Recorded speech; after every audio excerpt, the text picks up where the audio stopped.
comunidad, ¿cómo están? Es un placer poder volver a llegar a ustedes, que nos den la oportunidad de compartirles las siguientes historias de encuentros con lo paranormal, con lo inexplicable. Historias que van a llevar al límite su escepticismo, y si no lo son, si ya creen en lo sobrenatural, saben que hay que escuchar con mucha discreción, con mucho respeto. Y es que uno o una de ustedes allá afuera, caminando de vuelta a casa, en el metro, manejando en carretera, haciendo tarea al escucharnos o algún quehacer del hogar, alguien de ustedes será el siguiente protagonista de Relatos de la Noche. Hace aproximadamente 10 años trabajé en Apatzingán, en la construcción de casas junto a varios conocidos de aquí de mi pueblo. Ya llevábamos varias semanas dándole a ese trabajo, y nos quedábamos a dormir en algunas obras sin terminar, donde aún no había luz eléctrica y solo nos alumbrábamos con velas. Éramos 10 trabajadores, y nos quedábamos 5 en una casa y 5 en otra. Entre los de mi casa estaba el buen Misael, un amigo que tenía un problema bastante fuerte con la bebida. Tomaba mucho, y en una de esas ya tenía como 3 o 4 semanas bebiendo sin parar. Para cuando llegamos al trabajo, él andaba comenzando a cortarse la borrachera, y esa noche ocurrió lo que quiero contarles. Terminamos de cenar, apagamos la fogata y nos fuimos a dormir a las casas sin luz. Misael no había ido a cenar. Cuando llegamos lo vimos en una esquina, sentado, ocultándose de algo o de alguien. Estaba temblando y señalando hacia la oscuridad. Lloraba y decía que le ayudáramos, que no dejáramos que se lo fueran a llevar. Pero nosotros no veíamos nada. La vela alumbraba poco y aún así no podíamos ver a dónde señalaba. Solo podíamos tratar de encontrarlo a él, pero no dejaba que nos acercáramos. No paraba de gritar. Nos empezamos a poner muy nerviosos. Nos estaba dando miedo porque ahí en la oscuridad era difícil atribuirlo todos sus problemas con el alcohol. Además, ese día ya me había tomado. Pensamos en ir a hablarle a su hermano que se quedaba en la otra casa, pero algo pasaba. Tan solo de mirar hacia afuera, a la oscuridad, algo nos decía que no debíamos salir. Las casas no estaban tan cerca una de otra. La oscuridad era absoluta allá afuera. No sé si era el miedo que todos teníamos, pero aquella oscuridad no parecía normal. Misael estaba cada vez peor y teníamos que ayudarlo. Así que me armé de valor y sin pensarlo más abrí la puerta y salí corriendo por su hermano. El frío, ese frío es imposible explicarlo, pero calaba muy diferente a las demás noches. Llegué a la otra casa y le dije a su hermano que Misael estaba asustado, diciendo incoherencias, que nos estaba asustando a los demás. Dijo que en un minuto iría por él. Me regresé a la casa intentando calmarme. Cuando entré, Misael estaba preguntando por mí y cuando me vio se alegró. Me dijo que entrara rápido, por favor, que cuando salí, cuando abrí la puerta, el diablo se había ido tras de mí. No pueden imaginar lo que sentí al escucharlo, como esas palabras me provocaron un escalofrío. Les dije que mejor me iba a acostar, pero Misael me detuvo. No entres a tu cuarto, por favor. El diablo está acostado en tu cama. Se tapó con tus cobijas. Solamente le asoman los cuernos. Sí, eso sonaba como a una alucinación, pero por alguna razón no me atreví a asomarme yo mismo para comprobarlo. Su hermano llegó por él. Se lo llevó a dormir en la otra casa y todo volvió a quedar en silencio en la nuestra. Pero el miedo se quedó ahí con nosotros. No pudimos dormir esa noche. Se nos hizo eterna. El frío era tal que a las 6 de la mañana nos levantamos a prender una fogata para calentarnos. No podíamos dejar de pensar en Misael. Fui a verlo a la otra casa para ver cómo seguía. Estaba despierto. Dijo que escuchaba a unas personas que estaban ahí, afuera, que le pedían que saliera con ellos, que se fueran a tomar, pero él se negó. Decía que si cerraba los ojos, alguien le empezaba a hablar muy de cerca al oído, así que había intentado permanecer despierto toda la noche. Yo siempre cargo en mi cartera con una estampa bendita de un Cristo. La saqué y se la regalé para que durmiera con ella.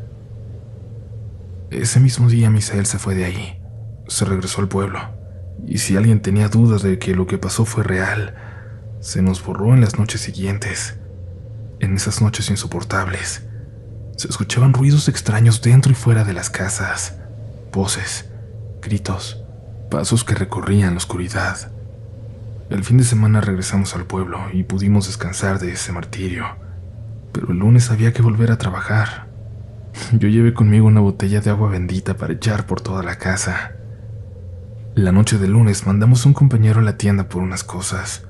Entró corriendo con nosotros, asegurando haber visto a alguien, a algo sentado arriba de la casa, en el techo. Uno de mis sobrinos, que andaba por allá también, dijo que una noche cuando salió al baño, vio a lo lejos debajo de un poste a un animal sentado, pero como si fuera una persona. Le causó curiosidad y se acercó un poco para ver. Era un gato. Cuando éste se dio cuenta de que lo veían, empezó a crecer y a crecer, hasta tener el tamaño de un humano muy muy alto, que casi llegaba a la lámpara de aquel poste. Solo aguantamos esa semana. Cuando llegó el viernes nos fuimos al pueblo y nadie volvió a aquella obra a trabajar.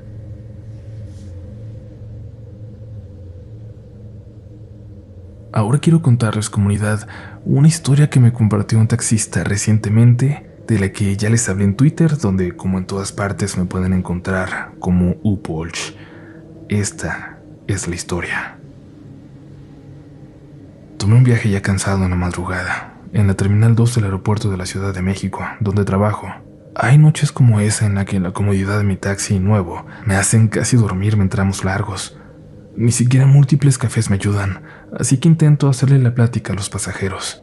En este viaje del que les voy a hablar, no fue necesario buscar esa charla, porque ellos, desde que se subieron y me pidieron llevarlos a la central de autobuses del norte, no dejaban de decirme lo apresurados que iban, lo tarde que habían llegado.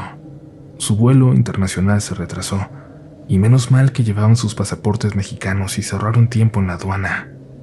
No dejaban de ver el reloj, y cuando estábamos a punto de llegar a la central, me preguntaron por cuánto los podría llevar yo hasta Ixmiquilpan, un pueblo del estado de Hidalgo.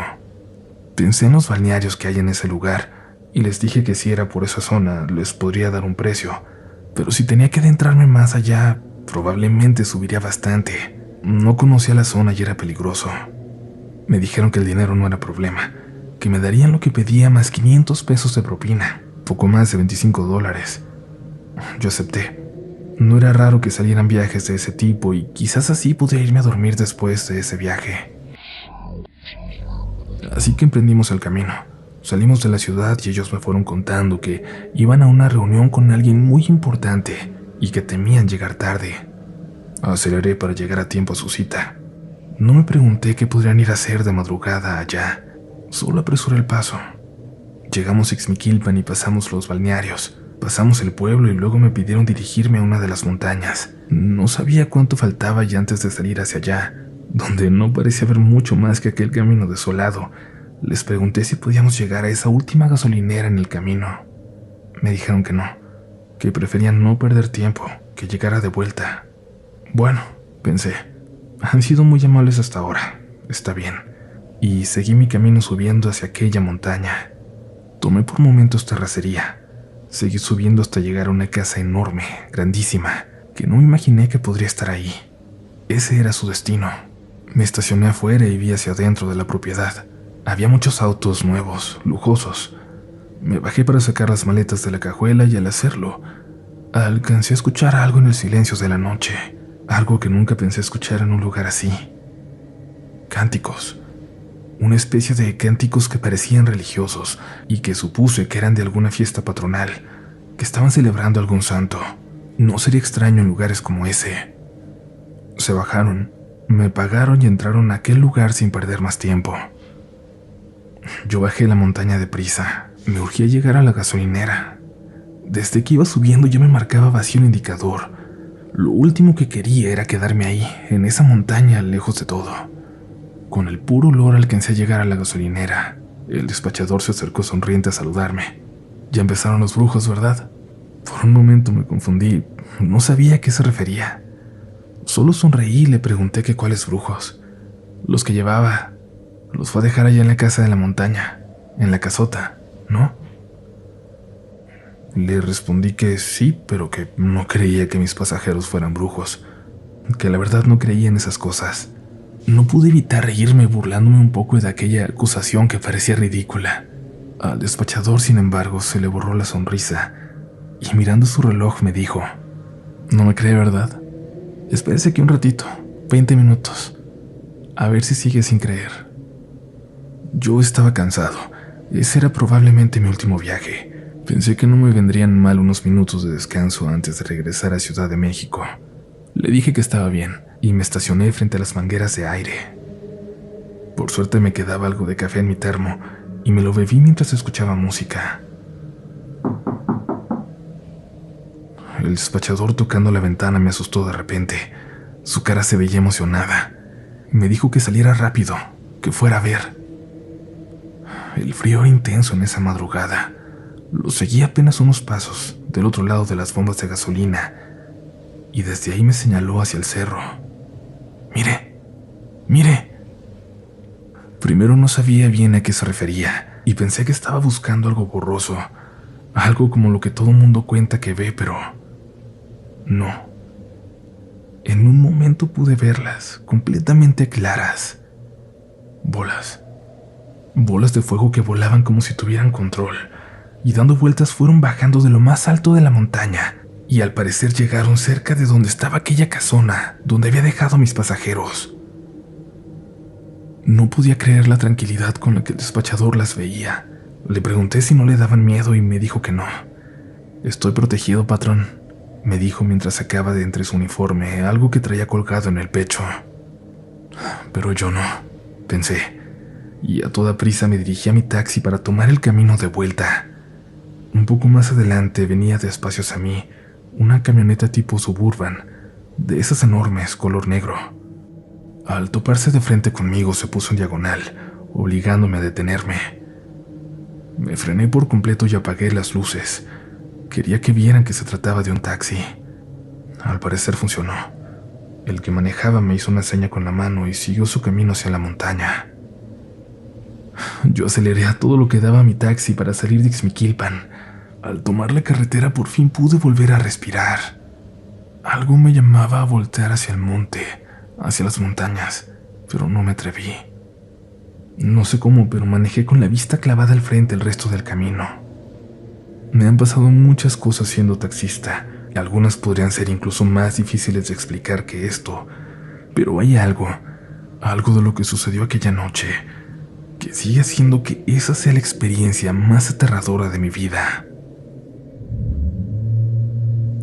Comunidad, gracias por seguir aquí. Recuerden que si quieren compartirnos una historia lo pueden hacer a mirelatodelanoche@gmail o en el formato que tenemos en el sitio oficial rdlnoficial.com, que pueden encontrar también aquí en la descripción de este episodio. Ojalá que también nos puedan seguir en redes sociales, rdlnoficial, también en todas partes. Y si quieren saludarme a mí, los espero en @upolch en todas las plataformas. Mi nombre es Uriel Reyes. Y es momento de continuar con otro relato de la noche. Soy un ferviente seguidor de este podcast y el día de hoy me quiero animar a contarles mi experiencia paranormal. En 2006 yo tenía 13 años y vivía en Villa Nicolás Romero, por donde teníamos un bosque muy extenso. En ese entonces la zona era bastante desolada, casi no había habitantes en las casas de por ahí. Un día me fui a explorar solo al bosque, algo que disfrutaba mucho.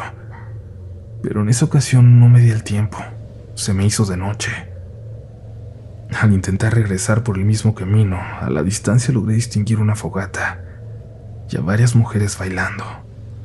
Estaba muy adentrado en el bosque todavía. Era una imagen que ya de por sí es digna de pesadillas, pero en ese contexto, en ese lugar, era todavía peor. Para colmo, al acercarme un poco más, noté que aquellas mujeres estaban encapuchadas, y con los movimientos que hacían, notaba que debajo de esas capuchas no traían más ropas. No podía desviarme del camino. Eso significaba perderme, así que intenté pasar desapercibido rodeando lo más lejos posible de este grupo, pero sin perder de vista aquel sendero. En el punto en el que más me acerqué, una de las mujeres se me quedó viendo. Eso no lo creía posible por la oscuridad que nos envolvía, pero su postura Su comportamiento me pusieron bastante nervioso. No había duda de que podía verme. Volteé solo un momento para ver cuánta distancia me alejaba del camino, y cuando regresé la mirada al grupo de mujeres, varias de estas habían desaparecido. Pero a lo mucho calculo que habían pasado 3 segundos. No era posible que se movieran tan rápido.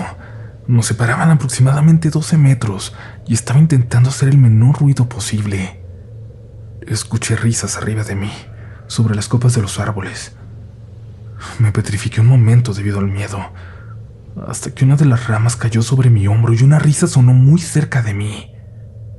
Salí corriendo y no me detuve. No sé cómo, pero llegué a mi casa sano y salvo. Ya pasaban de las 10. Al entrar llorando sin control, vi y abracé a mi mamá, quien me regañó por lo preocupada que estaba. No tuve oportunidad de decir nada y no quise hacerlo debido a que no quería asustar a mi mamá. Pasaron los meses y un día mi madre me contó algo que sucedía desde hace tiempo, pero que la noche anterior se había vuelto completamente insoportable. Me prometió que le iba a creer, por más descabellado que sonara lo que estaba a punto de contarme. Me dijo que en ocasiones había escuchado movimientos, voces y risas de mujeres en mi habitación. No le tomó importancia, pues pensaba que quizás no me había dormido y estaba viendo alguna película. Pero aquella noche, los sonidos que se escuchaban dentro eran tan fuertes que la molestaban, y quiso pensar que me había quedado dormido con la televisión encendida a un volumen muy alto. Decidió entrar para apagar la tele. Lo que vio la marcó de por vida, por más que he intentado convencerse de que solo fue un mal sueño. Me dijo que vio a 3 mujeres pegadas al techo, a las paredes de mi habitación, mirándome fijamente mientras yo dormía. Ella me describió a 2 como muy viejas y a la tercera joven, quien al escucharla abrir la puerta se le quedó mirando fijamente. Me describió a esta como muy joven, blanca y pelirroja. Mi mamá tenía mucho miedo, pues en ese cuarto dormía también mi hermano menor, en ese entonces de 7 años, de donde pudo sacó la fuerza suficiente para hablarles, para pedirles que se fueran. Y dice que en ese momento las 3 salieron por mi ventana, pero sin despegar la vista de ella.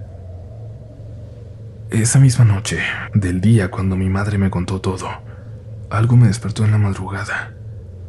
Vi a una mujer salir de la parte superior de mi armario, a la joven, a la que ella me había descrito.